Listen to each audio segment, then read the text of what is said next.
Hello everyone, and welcome back to Let's Play Let It Die. So, this episode will be about the story of the Dons, or maybe otherwise referred to as Tales from the Barbs. I'll have a quick look at that. Between episodes, I've done a couple of things. I was collecting the full Tales from the Barbs collection from floors 1 up until 20 to get the story on the first two Dons. You can collect those stories on any day of the week. They are all on non-rotating floors. That's not the same with all collectibles though. There are plenty of collectibles that are on rotating floors. They won't be able to pick up on any day of the week. Also been farming a lot of Tokyo Death Metro, trying to get our rank as high as possible, as there should be a few episodes before this one, some bonus episodes with some tough TDM fights and stuff like that. So yeah, TDM farming is a really good way of getting Spliffium, both early game and late game.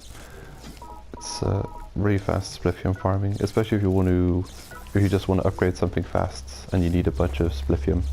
You'll get hundreds or maybe just 1,000 Spliffium from hater kills, but you can get much more from Tokyo Death Metro. I'm just gonna have a quick look and see if anyone can be raided with a lot of Spliffium.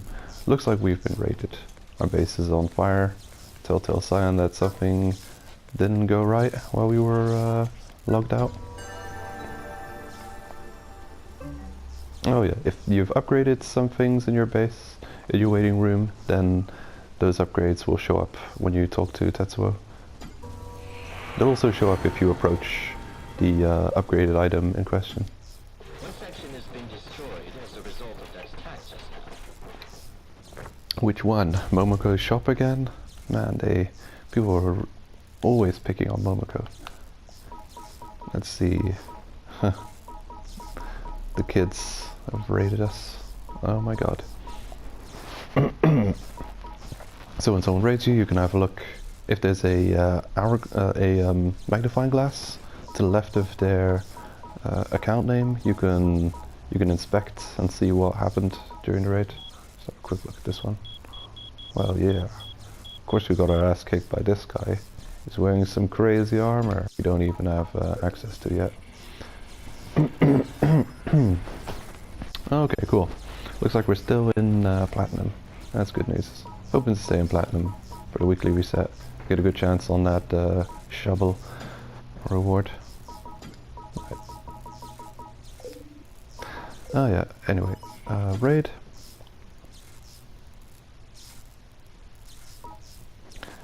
And yep, as you can see, there are many big numbers around here. Now you can apparently sort this according to player rank by pressing L3 once. You have ranks descending from high rank to low rank. So if you just go down to the bottom, you'll see all the lower rank people. And it looks like there's some kind of lower rank people with a lot of Spliffium, but then most of these people are still higher ranked than us because we're only 55. So yeah. Here we are. Nature of the game, I guess, since we're only tier 4 or a 4-star fighter. Those higher star fighter will have the advantage over us. Let's have a look at the login bonuses and the hernia machine. So there's free mushrooms available for kill coins instead of death medals. That's cool, but I'm not really interested in purchasing mushrooms. More interested in resources.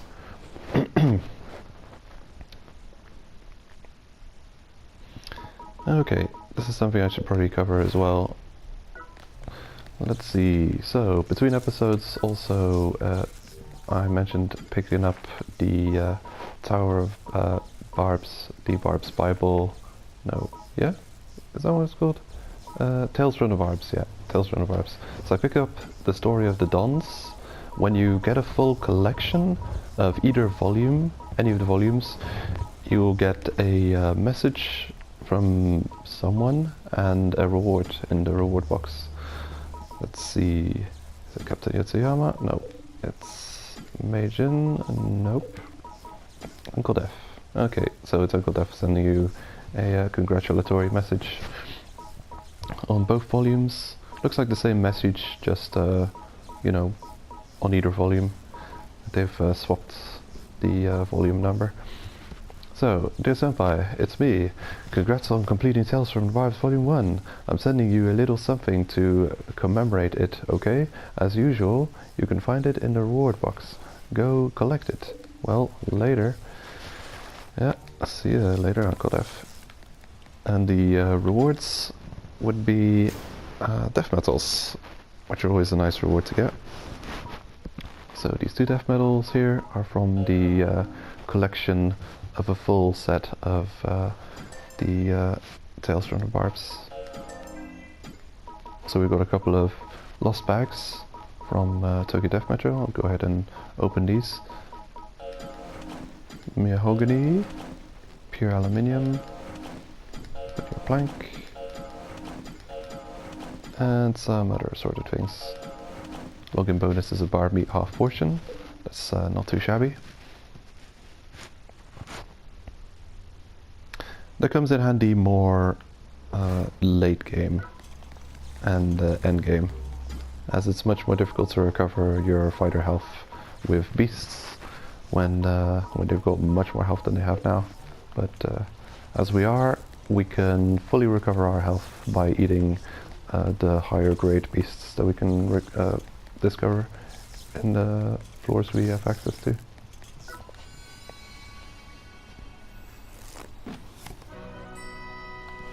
Amazing.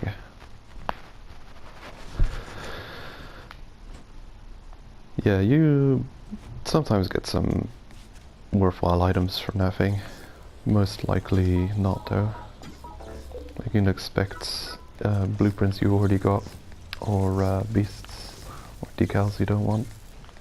Every now and then you'll get a boss metal that could be handy for you, like a nice DoD black or a milk green or something like that. So some of these resources are useful to us and others are not. Just throwing away the resources that we will have no use for. These are some late game materials. Might as well keep hold of those and use the death metals we got to expand the storage.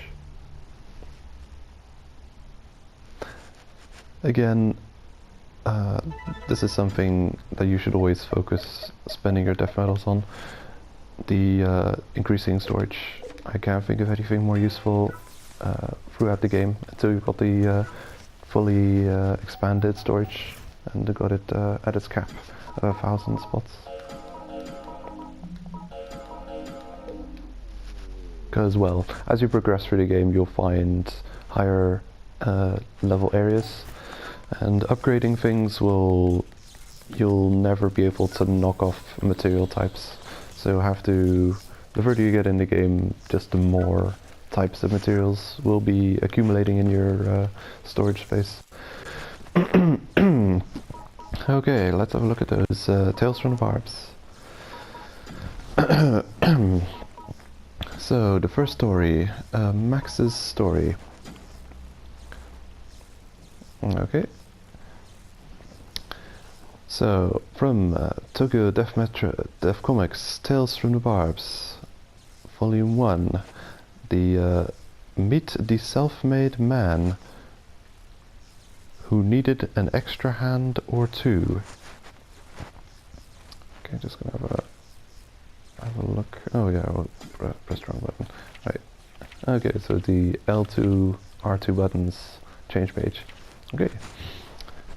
The myth of DIY, do-it-yourself. Max Sharp, born in Nashville, was the only son of the owner of the store DIY or Die. Always playing with Dad's tools, He was a DIY prodigy by the age of 3. Inspired by a TV show depicting body modification, Max modded his own body. He grafted his arms onto his head to make precise engineering easier. Now he could fashion screws 0.1 millimeter thin. Unlike the other children, he would spend recess counting the number of threads on his screws. Okay, that's pretty crazy. Doesn't really make that much sense to me how putting your arms on your head would make you more accurate.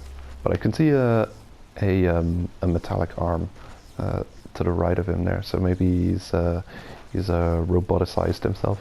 Anyway, next page. See, delinquency trigger. Max's odd appearance made him a target for ridicule. One day a classmate called him Crabman, and an enraged Max crucified him against the school wall. Thereafter, Crabman became a taboo word. Well, two taboo words really. Or taboo phrase, really, because, you know, man is a difficult word to go throughout life without saying in a particular area. Anyway, by using these terror tactics, Max had, by the age of 15, accrued a gang of more than 50 armed with modded hammers, drills and chainsaws from the store. Whenever they smashed a rival gang, he'd hammer a nail into his jaw as a kind of trophy. The two-faced man. Max led a dual existence. By day, he was the owner of a DIY store, but by nights, he was the merchant of death, selling Dodd Arms brand modded weapons to all and sundry. There wasn't a single soul in the underworld who didn't know his name.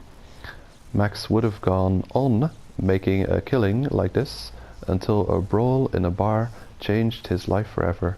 One evening at his usual bar, some youths picked a fight with him. At first he ignored them, but then ...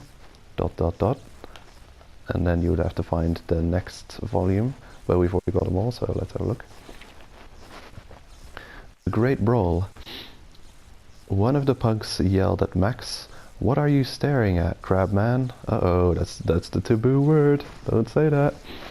Everyone in the bar fell silent, waiting to see whether the taboo word would be Max's cue to vent his rage. Okay, Max pulled an electric screwdriver out of his bag and was about to crucify the punk against the wall when the bar owner intervened, and the youths fled the bar at full pelt.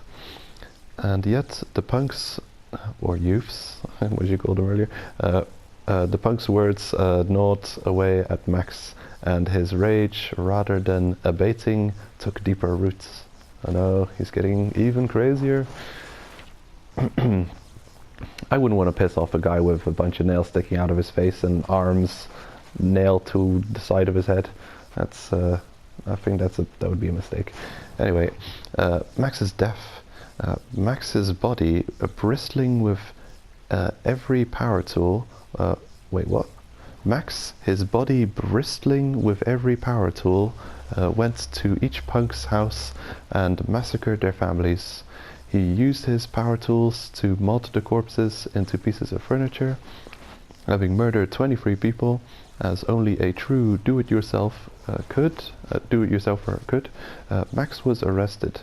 But then, but just then, the Earth Rage global tectonic shift hit, and from out of nowhere a flying saw decapitated him. At age 45 he was dead. At his funeral his torso was buried without the head. Okay. That's the final page, isn't it? Yeah, final page. I'm just gonna quickly have a look at what it says here. It mentions the tectonic shift. Okay, just then, the Earth Rage global tectonic shift hit, and from out of nowhere a flying saw decapitated him. Okay, but somehow in the chaos of the tectonic shifts, the tectonic events that caused the Tower of Barbs to spawn, they managed to recover his body and hold a funeral for him.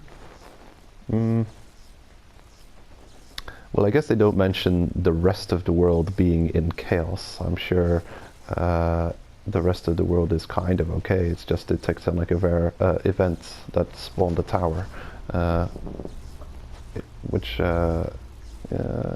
localized localized destruction. I don't know. The game's got some confusing lore in it. That'll be something to look further into. Anyway, the next volume, volume 2, Jackson's Tale. So, just gonna take a sip of coffee.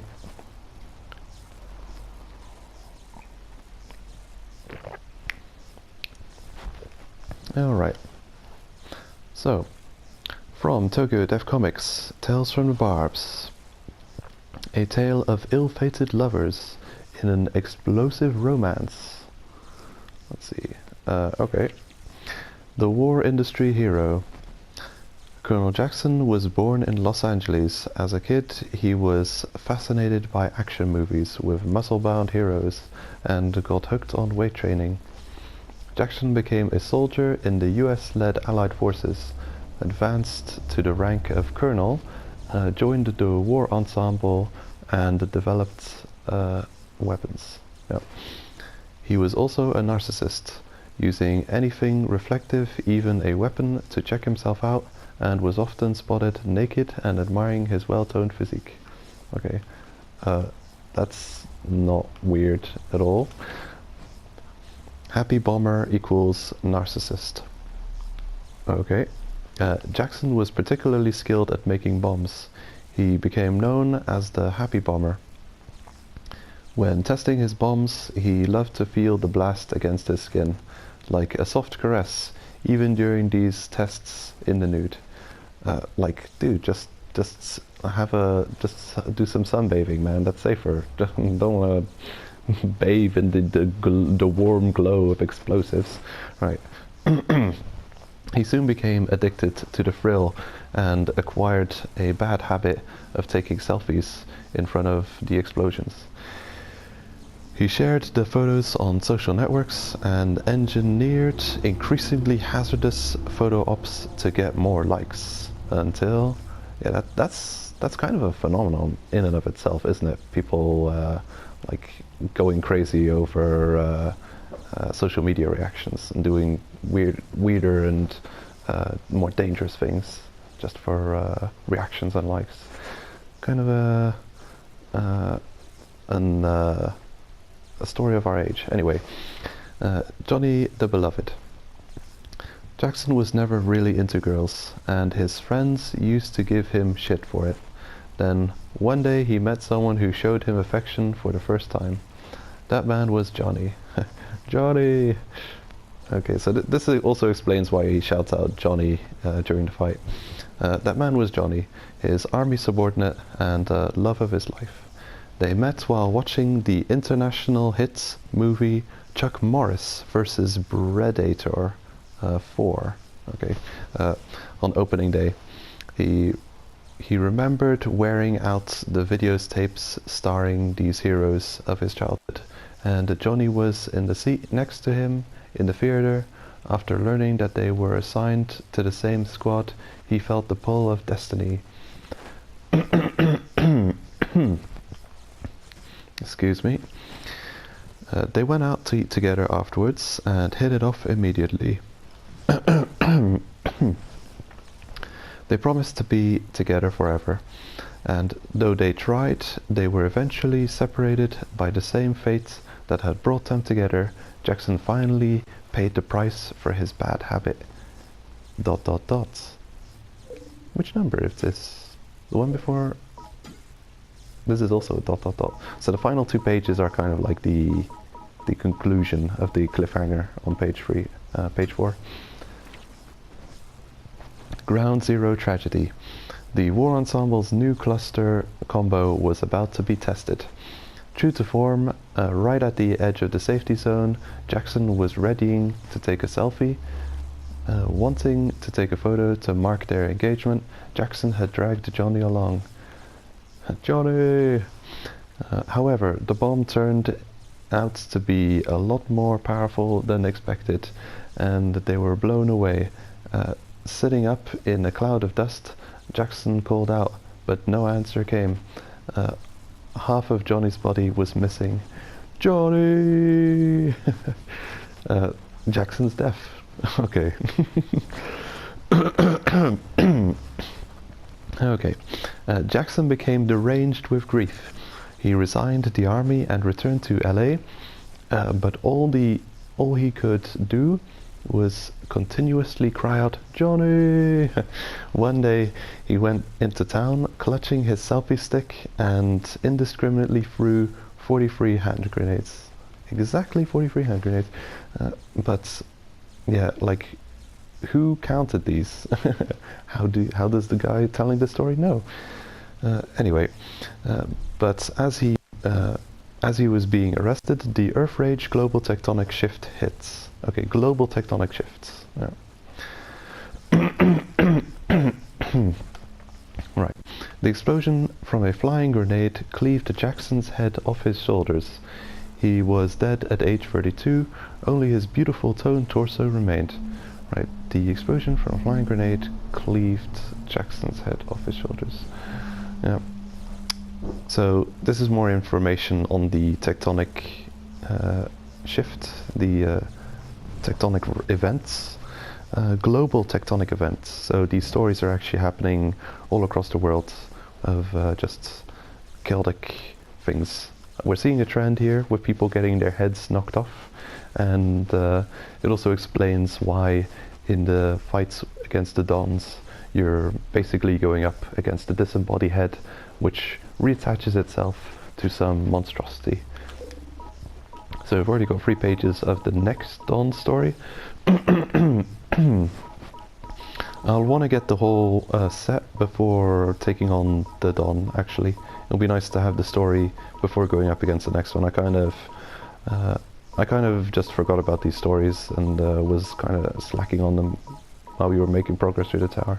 You know, you're gonna get into a flow of things, and you want to get kicking, kicking some ass and making some progress. Then I forgot to tell these stories. I should have told these as we were in the Dons areas, so sorry for that, but yeah, this episode will be just those. So yeah, hopefully next episode we'll be able to get into the next Don story. Or, actually no, next episode will be hunting for the next Don's pages. Or making progress. Either of the two. Whatever comes first. Because, yeah, they're... the higher the page, the higher the floor you'll have to find them on. And I believe I've written them down for the next Tales of the Barbs story.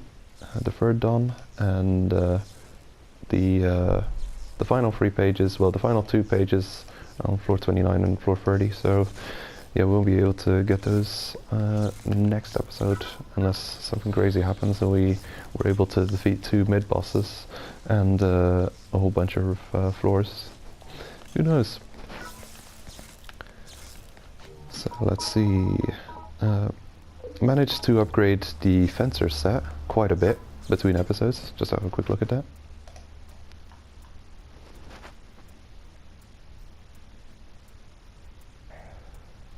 This is a masterpiece.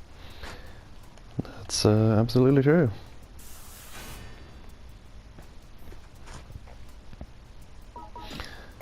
Okay, there we have it. So I've got the fencer set upgraded almost completely in its first form, in its tier 1 state.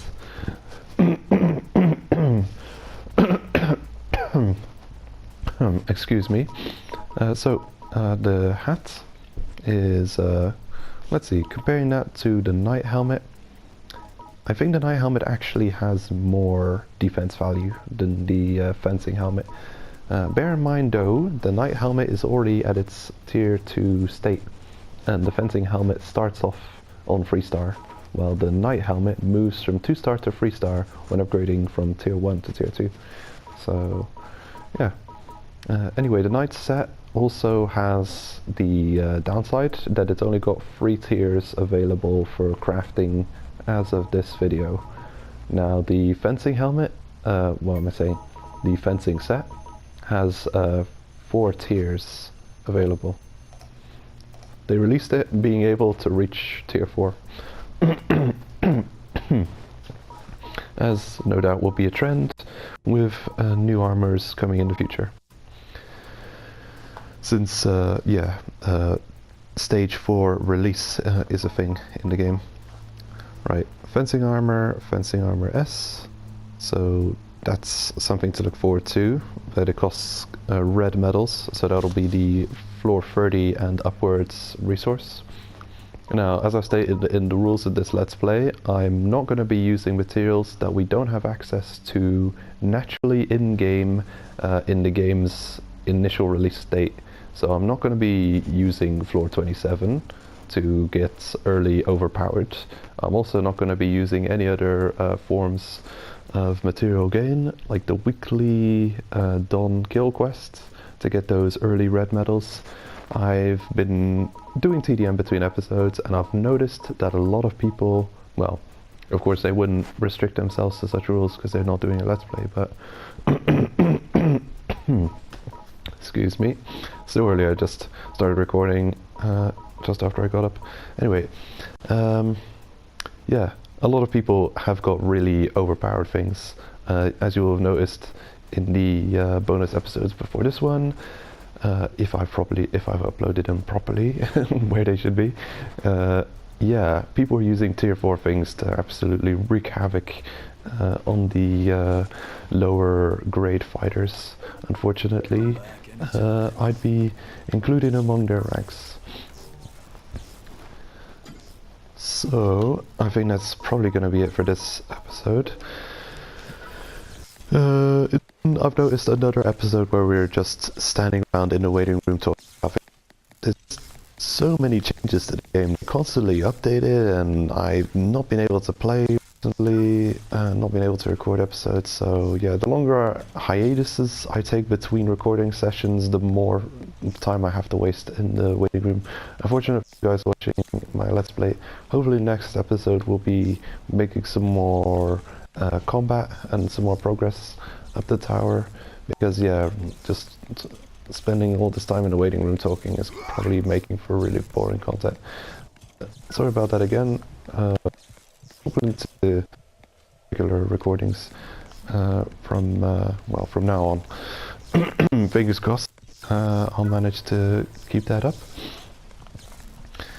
So anyway guys, this was the Tales from the Barbs episode on the Dons, the first 2. So hopefully we'll be getting into the tale of the next Don before we defeat him, and we'll be making some progress from next episode onwards, both exploring new doors, looking for collectibles, and all that stuff. So see you all in the next one.